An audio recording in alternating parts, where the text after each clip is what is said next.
Hello and welcome to the Film Strip. Today we're looking at the 1987 somewhat classic, Can't Buy Me Love. I'm using the term somewhat classic because when you think about 1980s teen movies, there are a lot of them that come to mind.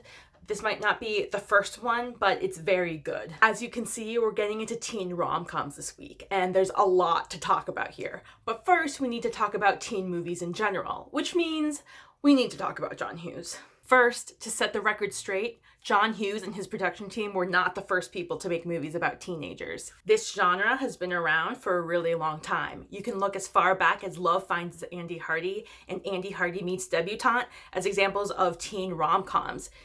There is the love affairs of Dobie Gillis in the 50s. There are the beach blanket bingos of the 1960s. Movies have always tried to represent and appeal to teenagers. What John Hughes did differently was shifting the content and tone of the movies, focusing specifically about what life was like in high school. He wasn't even the first director to do that. You can look at George Lucas's American Graffiti and a little later on Amy Heckerling's Fast Times at Ridgemont High as basic blueprints for the genre that would emerge and develop in the mid to late 80s. But what John Hughes did was make movies focusing on the difficulties of kids becoming adults, starting to deal with adult problems, and that really resonated with teenagers. Again, he wasn't the only director doing this. You also had Risky Business dealing with prostitutes. You had Say Anything dealing with laundering fathers. All of a sudden, teen movies were integrating these adult themes and plots into their stories of high school romance. The stories sympathize with how complex and difficult it is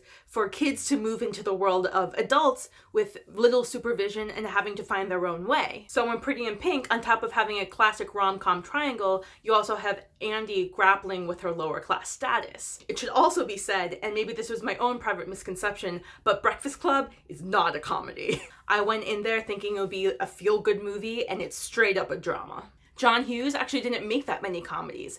Ferris Bueller is such an exception because it's such an escapist fantasy. End of John Hughes rant. So, as we were saying, John Hughes was not the first nor the only director making these movies. But he did have the name recognition, and he was at the creative spearhead of the movement. Can't Buy Me Love isn't a John Hughes movie, but you can feel the John Hughes after effects because his style and content are so popular. The movie itself has a very stereotypical 80s rom-com plot. One person pays another person to go out with them so they become more popular.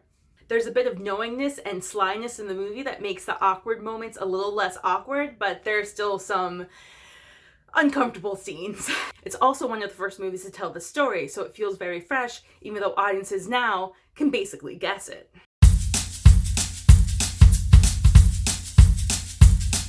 In terms of questions, we can definitely ask ourselves where we see the John Hughes effect in the movie. Where can we see the teenagers grappling with adult themes and struggling with the transition from being a kid to being an adult?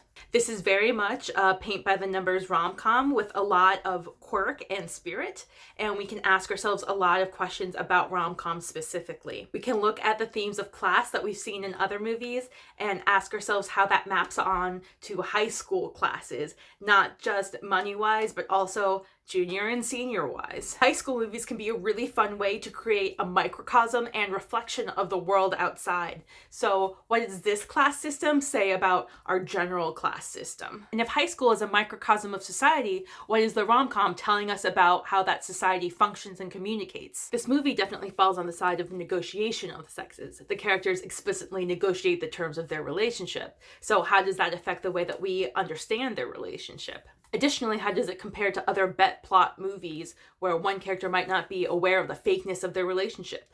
Does the movie subvert your expectations of the characters in any way? Are there characters that you find yourself liking that you didn't think that you would? I think one of the interesting things about this movie is the focus and depth it gives to its female lead, and that kind of leads into this idea in the 90s and aughts of rom-coms being specifically for women, even though we've seen in the past that that's not necessarily true. Why would audiences start thinking that rom-coms are chick flicks? And finally, how is modernity brought into the movie? Does it feel timeless or does it feel very specific to the 80s? Because the late 80s were a lot more recent to some of us, does this feel particularly modern or outdated? A lot of the other movies we've watched were way in the past, so does this hit closer to home, even though someone pointed out to me that this was over 30 years ago? I do feel like I have to warn you guys that some of the language is outdated, and it feels that way particularly because it's so close to modern times.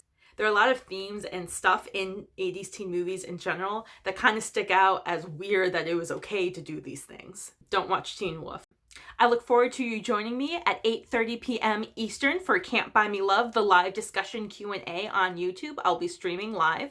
I've included links to my syllabus and Venmo if you want to support the show. Don't forget to like and subscribe because this is YouTube. Some videos should be popping up soon, and I will see you on Wednesday.